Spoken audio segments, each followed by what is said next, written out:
Hello दोस्तों, welcome back to study live with Raunak. आज है 2 दिसंबर 2023। तो आज से जुड़े करंट अफेयर्स के क्वेश्चंस को हम सॉल्व करेंगे, साथ ही साथ उससे जुड़े महत्वपूर्ण बिंदुओं पर भी नज़र डालेंगे। ठीक है, तो चलिए शुरुआत करते हैं। चैनल पे नए हैं तो छोटी सी रिक्वेस्ट है आपसे, चैनल को सब्सक्राइब कर लीजिए। यहाँ आपको डेली करंट अफेयर्स मिलते हैं जो कि आपके आने वाले सभी एग्जाम में बहुत ही हेल्पफुल साबित होने वाले हैं। तो चलिए शुरुआत करेंगे आज के करंट अफेयर के सेशन का। पहला क्वेश्चन है, भारतीय रेलवे ने रेल पटरियों पर हाथियों से होने वाली दुर्घटनाओं को रोकने के लिए कौन सी तकनीक पेश की है? हाथी सुरक्षा, गजराज सुरक्षा, हाथी बचाओ या गजराज कवच? तो यहाँ जो राइट आंसर आपका बन रहा है ऑप्शन नंबर बी, गजराज सुरक्षा।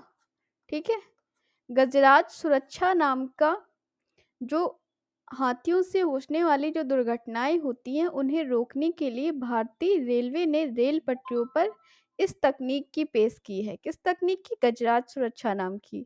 महत्वपूर्ण बिंदुओं पर नजर डालेंगे।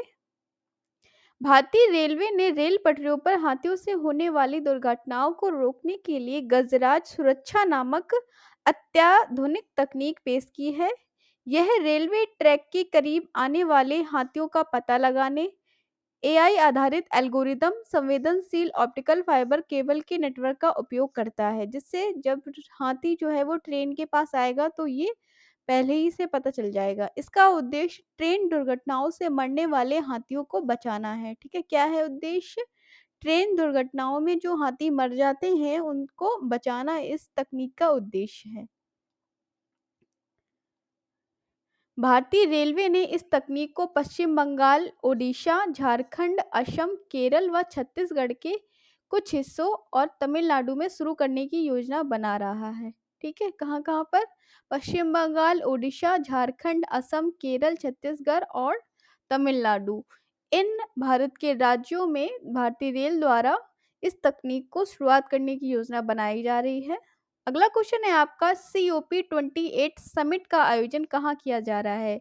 रियाद, नैरोबी, सिडनी या दुबई? तो ये आपका राइट आंसर हो जाएगा ऑप्शन नंबर डी, दुबई में हो रहा है। ठीक है, COP28 समिट का आयोजन कहाँ किया जा रहा है? दुबई में किया जा रहा है। महत्वपूर्ण तथ्यों पर नजर डालेंगे। प्रधानमंत्री नरेंद्र मोदी में दुबई में आयोजित हो रहे COP28 समिट में भाग ले रहे हैं। ठीक है, कौन भाग ले रहे हैं? प्रधानमंत्री नरेंद्र मोदी भाग ले रहे हैं दुबई में जो COP28 समिट हो रहा है। इस सम्मेलन में वह वर्ल्ड क्लाइमेट एक्शन समिट को संबोधित करेंगे। ठीक है, इंपॉर्टेंट है, ध्यान रखिएगा। क्या क्या संबोधित करेंगे वो? World climate action summit. COP28 या 28वां संयुक्त राष्ट्र जलवायु परिवर्तन सम्मेलन, इसका फुल फॉर्म हो जाएगा 28वां संयुक्त राष्ट्र जलवायु परिवर्तन सम्मेलन, जो कि 30 नवंबर से 12 दिसंबर 2023 तक एक्सपो सिटी दुबई में आयोजित किया जा रहा है। कब से कब तक? 30 नवंबर से 12 दिसंबर 2023 तक आयोजित किया जाएगा। कहाँ पर आयोजित किया जाएगा? दुबई में। ठीक है, अगला क्वेश्चन है आपका, क्वेश्चन नंबर तीसरा है, हॉर्नबिल फेस्टिवल का आयोजन प्रतिवर्ष किस राज्य में किया जाता है? इंपॉर्टेंट है ये, कई बार एग्जाम में आपसे पूछ लिया जाता है। तो हॉर्नबिल फेस्टिवल जो है आपका ऑप्शन नंबर ए राइट हो जाएगा। यहाँ पर नागालैंड में, कहाँ पर? नागालैंड में आयोजित किया जाता है हॉर्नबिल फेस्टिवल। महत्वपूर्ण बिंदु पे नजर डालेंगे। हॉर्नबिल फेस्टिवल 2023 या हॉर्नबिल फेस्टिवल का 24वां संस्करण नागा हेरिटेज विलेज किसामा में शुरू हो गया है। कहाँ पर? नागा हेरिटेज विलेज किसामा में शुरू हो गया है। ये 24वां संस्करण है हॉर्नबिल फेस्टिवल का। इस वर्ष के संस्करण के लिए संयुक्त राज्य अमेरिका, जर्मनी और कोलंबिया देश भाग ले रहे हैं। कौन कौन से देश इस बार भाग ले रहे हैं? संयुक्त राज्य अमेरिका, जर्मनी और कोलंबिया। साथ ही असम राज्य भी इस सम्मेलन में भाग लेगा। हॉर्नबिल फेस्टिवल जो कि नागालैंड का प्रमुख फेस्टिवल है। हॉर्नबिल फेस्टिवल पूर्वोत्तर भारतीय राज्य नागालैंड में 1 दिसंबर से 10 दिसंबर तक मनाया जाता है। ठीक है, और ये कैसा एनुअल फंक्शन है? ये एक वार्षिक त्योहार है जो प्रत्येक वर्ष 1 से 10 दिसंबर के मध्य मनाया जाता है। नागालैंड का प्रमुख फेस्टिवल है ये। अगला क्वेश्चन है, सीनियर पुरुष राष्ट्रीय हॉकी चैंपियनशिप का खिताब किस राज्य ने जीता है? हरियाणा, पंजाब, उत्तर प्रदेश या मध्य प्रदेश? तो यहाँ जो राइट आंसर है, सीनियर पुरुष राष्ट्रीय हॉकी चैंपियनशिप का खिताब ऑप्शन नंबर बी पंजाब के द्वारा जीता गया है। किसके द्वारा? पंजाब के द्वारा जीता गया है सीनियर पुरुष राष्ट्रीय हॉकी चैंपियनशिप का खिताब। महत्वपूर्ण बिंदुओं पे नजर डालेंगे। पंजाब की हॉकी टीम ने गत चैंपियन हरियाणा को हराकर सीनियर पुरुष राष्ट्रीय हॉकी चैंपियनशिप का खिताब अपने नाम कर लिया है। ठीक है, पंजाब ने किसे हराया है? हरियाणा को हराया है, जो कि गत चैंपियन थी। सीनियर राष्ट्रीय हॉकी पुरुष चैंपियनशिप का आयोजन कहाँ पर हो रहा है? तो इसका आयोजन चेन्नई में किया गया था। कहाँ पर? चेन्नई में इसका आयोजन किया गया था, जिसमें पंजाब जो है वो चैंपियनशिप बन गई है। वहीं तमिलनाडु की टीम इस टूर्नामेंट में तीसरे स्थान पर रही है। पहला है पंजाब, दूसरी नंबर पे आपकी हरियाणा व तीसरे नंबर पे आपकी तमिलनाडु है। ठीक है, नेक्स्ट क्वेश्चन पे चलेंगे। एक छोटी सी रिक्वेस्ट है, चैनल को सब्सक्राइब कर लीजिए और वीडियो को लाइक कर दीजिए। तो क्वेश्चन नंबर 5वां है आपका, भारत अंतर्राष्ट्रीय व्यापार मेले का आयोजन कहाँ किया गया? नई दिल्ली, मुंबई, लखनऊ या पटना? तो आपका राइट आंसर है भारत अंतर्राष्ट्रीय व्यापार मेले का आयोजन ऑप्शन नंबर ए नई दिल्ली में किया गया। कहाँ पर? नई दिल्ली में आयोजन किया गया है। महत्वपूर्ण बिंदु देखेंगे। भारतीय अंतर्राष्ट्रीय व्यापार मेले यानी IITF 2023 का आयोजन नई दिल्ली में किया गया है। राज्य पवेलियन की कैटेगरी में ओडिशा पवेलियन को प्रदर्शन में उत्कृष्टता के लिए स्वर्ण पदक जीता है। किसने? ओडिशा पवेलियन ने प्रदर्शन में उत्कृष्टता के लिए स्वर्ण पदक जीता है। इसकी शुरुआत 14 नवंबर को वसुदैव कुटुंबकम की थीम के साथ हुई थी। कब से हुई थी? 14 नवंबर से। थीम क्या रखी गई थी? वसुदैव कुटुंबकम की थीम के साथ इस भारत अंतर्राष्ट्रीय व्यापार मेले का आयोजन किया गया था नई दिल्ली में। अगला क्वेश्चन है आपका, हाल ही में किस राज्य का बरदा वन्यजीव अभयारण्य एशियाई शेरों का दूसरा घर बनेगा? असम, गुजरात, सिक्किम या आंध्र प्रदेश? तो यहाँ राइट आंसर है option number B Gujarat. Gujarat जो है वो बरदा वन्यजीव अभयारण्य के लिए एशियाई शेरों का दूसरा घर बनेगा। गुजरात के बारे में महत्वपूर्ण पॉइंट देखेंगे। हाल ही में घोल फिश को गुजरात की स्टेट फिश घोषित किया गया है। इंपॉर्टेंट क्वेश्चन है, अभी हाल ही में किया गया है। घोल फिश को गुजरात की राजकीय मछली घोषित किया गया है। गुजरात का पहला रेल कोच रेस्टोरेंट राजकोट में खोला गया है। प्रधानमंत्री नरेंद्र मोदी द्वारा स्टीम इंजन वाली गुजरात की पहली हेरिटेज ट्रेन का शुभारंभ किया है। साथ ही साथ गुजरात सरकार ने कोरो कॉप मंत्र पर प्रतिबंध लगा दिया है। अगला क्वेश्चन है आपका, इसका एक पॉइंट और रह गया है। राष्ट्रपति द्रौपदी मुर्मू जी ने गुजरात विधानसभा ने डिजिटल हाउस का उद्घाटन भी किया है। ठीक है, राष्ट्रपति द्रौपदी मुर्मू द्वारा गुजरात विधानसभा में एक डिजिटल हाउस का उद्घाटन भी किया गया है। अगला क्वेश्चन है, राष्ट्रपति श्रीमती द्रौपदी मुर्मू ने किस शहर के सशस्त्र बल मेडिकल कॉलेज को प्रेसिडेंट कलर प्रदान किया है? कानपुर, दिल्ली, बिहार, पुणे? तो ये आपका राइट आंसर बन रहा है option number D Pune. Pune के मेडिकल कॉलेज को राष्ट्रपति द्रौपदी मुर्मू के द्वारा प्रेसिडेंट कलर प्रदान किया गया है। महत्वपूर्ण बिंदु देखेंगे। राष्ट्रपति श्रीमती द्रौपदी मुर्मू ने हाल ही में पुणे के सशस्त्र बल मेडिकल कॉलेज को प्रेसिडेंट कलर प्रदान किया है। इस सशस्त्र बल मेडिकल कॉलेज यानी AMFC में चिकित्सा शिक्षा में उच्चतम मानक वाले संस्थान के रूप में प्रतिष्ठा प्राप्त की है। ठीक है, कौन सा मेडिकल कॉलेज है ये? सशस्त्र बल मेडिकल कॉलेज। इसने चिकित्सा शिक्षा में उच्चतम मानक वाले संस्थान की प्रतिष्ठा प्राप्त की है। इस कारण राष्ट्रपति द्रौपदी मुर्मू द्वारा इसे प्रेसिडेंट कलर प्रदान किया गया है। नेक्स्ट क्वेश्चन पे चलेंगे। अखिल भारतीय आयुर्वेद संस्थान में किस बीमारी के प्रति जागरूकता लाने के लिए 2 दिवसीय कार्यशाला का आयोजन शुरू किया गया? एड्स, टीबी, निमोनिया या कैंसर? तो राइट आंसर है आपका ऑप्शन नंबर बी टीबी।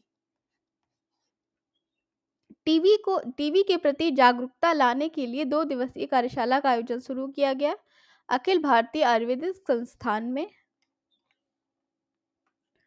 ठीक है, अखिल भारतीय आयुर्वेद संस्थान में सुप्त तपेदिक संक्रमण यानी LTB यानी टीबी के प्रति देश में जागरूकता लाने और आयुर्वेद में इसका सफल उपचार उपलब्ध होने की जानकारी के प्रसार के उद्देश्य से 2 दिवसीय कार्यशाला का आयोजन 1 दिसंबर से शुरू हुआ है। 1 दिसंबर से किया गया यानी कल से। ठीक है, चलिए अगला क्वेश्चन लेंगे। क्वेश्चन नंबर यहाँ पर अगला लेंगे हम। एयर मार्शल मकरंद रानाडे ने किस सेना के मुख्यालय में महानिदेशक निरीक्षण एवं सुरक्षा का पदभार संभाला है? ये क्वेश्चन आपसे पूछा जा रहा है। एयर मार्शल मकरंद रनाडे ने किस सेना के मुख्यालय में महानिदेशक निरीक्षण एवं सुरक्षा का पदभार संभाला है?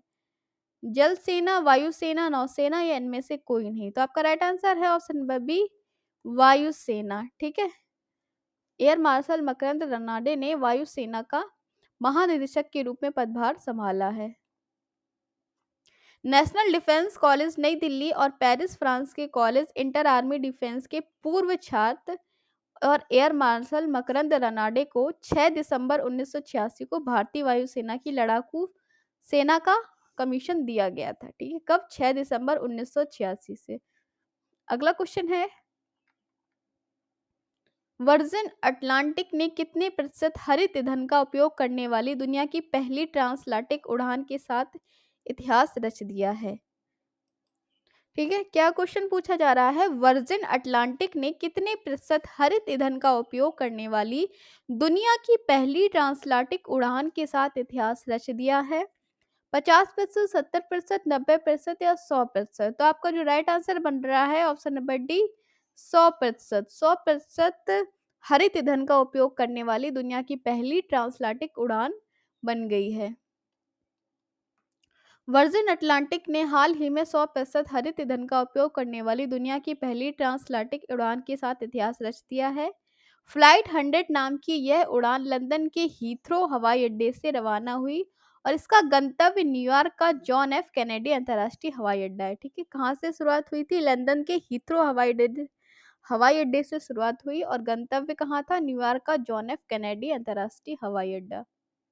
अगला क्वेश्चन है, क्वेश्चन नंबर 11 यहाँ पर पहुंच गए हम, कि निम्न में से किसके द्वारा जारी रिपोर्ट के मुताबिक भारत को 3 गुना नवीकरणीय ऊर्जा लक्ष्य हासिल करने के लिए 101 अरब डॉलर के निवेश की आवश्यकता है? फोर्ब्स, इंडिया न्यूज, ऊर्जा थिंक टैंक एम्बर या आरबीआई? तो इस क्वेश्चन को जो राइट आंसर बन रहा है वो है आपका ऑप्शन नंबर सी, ऊर्जा थिंक टैंक एम्बर। ठीक है, ऊर्जा थिंक टैंक एम्बर के जारी रिपोर्ट के मुताबिक भारत को 3 गुना नवीकरणीय ऊर्जा लक्ष्य हासिल करने के लिए 101 अरब डॉलर के निवेश की आवश्यकता है। भंडारण और ट्रांसमिशन सहित एनईपी 14 सौर और पवन क्षमता लक्ष्यों को पूरा करने के लिए भारत को 2023 और 2030 के बीच 293 बिलियन डॉलर के निवेश की आवश्यकता है। आगे बढ़ेंगे, अगला क्वेश्चन लेंगे, क्वेश्चन नंबर 12 है आपका, हाल ही में किस संस्थान में foundation for science innovation and development CDPG की शुरुआत की है? आईआईटी संस्थान, आईआईएससी संस्थान, योजना संस्थान या भारतीय विज्ञान संस्थान? तो आपका राइट आंसर हो जाएगा भारतीय विज्ञान संस्थान। ठीक है, ऑप्शन नंबर डी आपका सही बन रहा है। भारतीय विज्ञान संस्थान ने foundation for science innovation and development ने सीडीपीजी की शुरुआत की है। महत्वपूर्ण बिंदु है, भारतीय विज्ञान संस्थान यानी आईआईएससी में सामाजिक लाभ के लिए डेटा का उपयोग करने की दिशा में एक महत्वपूर्ण कदम में उठाते हुए foundation for science innovation and development centre for data for public good यानी सीजीपी, ठीक है, क्या है आपका CGPG centre for data for public good की शुरुआत की है। इस केंद्र ने भारत शहरी डेटा एक्सचेंज और कृषि एक्सचेंज जैसी अग्रणी परियोजनाओं से अंतर्दृष्टि को एकीकृत करने की योजना बनाई है। ठीक है, तो ये थे आज के आपके करंट अफेयर के क्वेश्चंस, जो कि बहुत महत्वपूर्ण क्वेश्चन है। इनमें से कोई भी क्वेश्चन आपसे आने वाले एग्जाम में पूछा जा सकता है। आपका आने वाला एग्जाम आरओ का है, जिसमें करंट अफेयर और जीके जीएस का बहुत ही बड़ा रोल है। तो फिर ध्यान से पढ़िए। हम मिलेंगे फिर से आपसे एक नई वीडियो के साथ। तब तक के लिए नमस्कार, take care and good bye.